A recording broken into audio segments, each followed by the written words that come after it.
እንዲህ ማን ይናገረኝ አልፈልግም። የዓመቱ በጎ ሰው ብር አግኝቶ መልሷል ተባለ። የዓመቱ በጎ ሰው ብለነዋል። በጎ ሰው እሺ፣ አመሰግናለሁ። የዓመቱ በጎ ሰው እባላለሁ።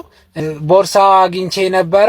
ውስጡን ሳየው 2 ሚሊዮን ብር ነበረው እና 2 ሚሊዮን ነው መልስከው? አልገባኝም። 200 ብርም አይደለም 2,000 አይደለም 2 ሚሊዮን ነው ወስደ የሰጠኸው። ምን ለማለት ፈልገው ነው? አይነ በላህ መንግስት ቸገረኝ አለ።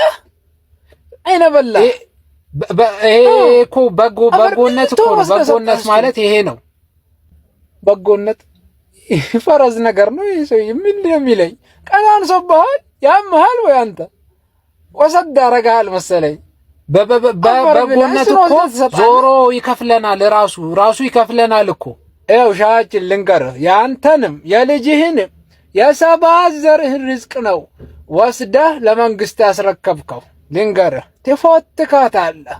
2 ሚሊዮን ቢያመልጠኝም ማለት ነው ፈጣሪ የተሻለ እንደሚሰጠኝ እንደሚከፍለኝ አውቃለሁ። ከዚህ የተሻለ ከፍ ሊያረገኝ ነው። እጅ በእጅ ነው ፈጣሪ። እንዴት እንዳልፍልህ ነበር የፈለከው? ሻችን በል 2 ሚሊዮን ተሰጥቶ ካላለፈልህ በምን ላልፍልህ ነው የፈለከው? እኔ ከደሃ ጋር አላወራም። ከደሃ ወሬ የለኝም።